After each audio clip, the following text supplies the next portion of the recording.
NewsCenter 3 Update with Dave Kirby, Catherine Cooper, Gary Miller, and Joe Cox. Good evening. Thank you for joining us. There's still mixed reaction to President Reagan's budget-cutting speech last night. Yet much of the reaction has been favorable. In his message to the nation last night, Reagan proposed new spending cuts and other measures aimed at holding the fiscal 1982 deficit to about $43 billion. But Wall Street analysts say investors are pessimistic, expecting a larger deficit. That, they say, would mean worsening inflation and continued high interest rates. Because of these feelings, it was a bad day on Wall Street. For more on that and other reaction to the president's speech, here's NBC's John Palmer. Asked if he were concerned about today's drop in Wall Street stocks, the president replied, "No, because I don't have any." And Mr. Reagan said the market reaction was not a verdict on his speech. I don't know what the reason is, but I'm sure not going to take the blame. Well, because I'm going to go by the phone calls and the telegrams and so forth that have been coming in since last night's speech. And they are running 3 and 4 to 1, and better in our favor on the speech. Most of the telephone calls received by White House operators today were in support of the president's plan. But the number of negative calls was higher than it had been following previous Reagan speeches on the economy. Telegrams and mailgrams, the same story.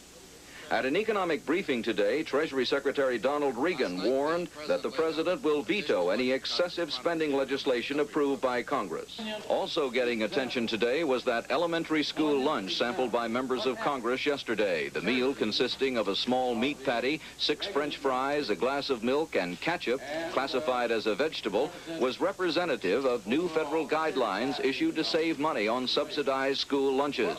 Today, Budget Director Stockman said it was all a mistake, saying, "We not only have egg on our face, but ketchup too." It was a bureaucratic goof that we're going to change. Late this afternoon, the president personally ordered those guidelines withdrawn. New minimum standards for school lunches will be issued later. John Palmer, NBC News, at the White House. Also during his speech last night, President Reagan said he wants to do away with the Department of Education, letting state and local educational systems handle their own matters. A spokesman at the National Education Association said today the president lacks the support in Congress to downgrade that department.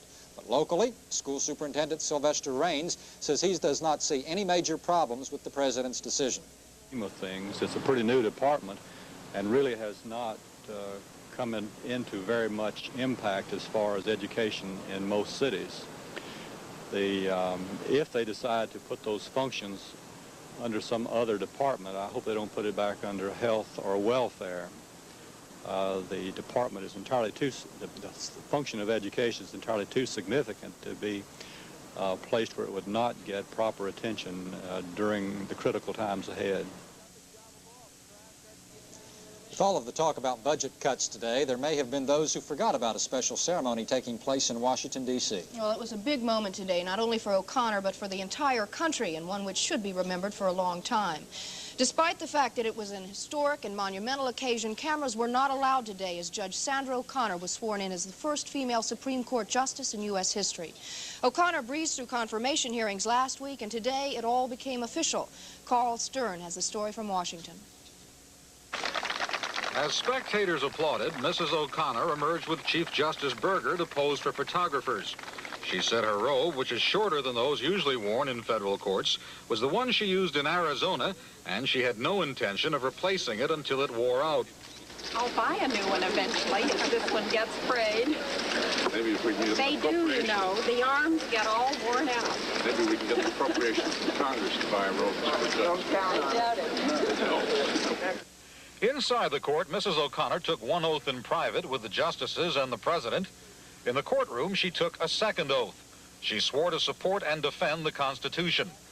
Then she was helped into her robe again and escorted to her seat as the Chief Justice wished her a long and happy career.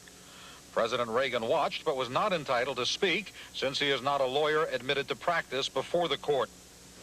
He and Mrs. Reagan did, however, join in more picture-taking in the Supreme Court courtyard. It's expected President Reagan will participate in such ceremonies again. The reason is that Potter Stewart's retirement may soon be followed by others. 5 of the justices are at or approaching their mid-70s. One key administration official said President Reagan would like to name another woman to the court if enough vacancies occur. Carl Stern, NBC News at the Supreme Court. And there could be a major courtroom decision coming up within the next few months, but this probably won't be taking place in the Supreme Court. It could end up there. I don't know. Former Savannah longshoreman Johnny Ward has filed suits totaling $100 million. That story and more when we return.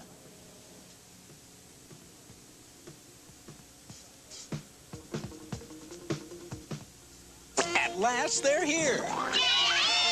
Do you like what you see? It's those lovable Smurfs. You will. Then look out. It's the Kids Superpower Hour with Shazam. Then watch Space Ghost and the rest of the space stars crush the evils of the universe. Let's get to it. I can always count on you for snappy dialogue. Followed by the wild adventures of Spider-Man and his amazing friends. See you around. It's an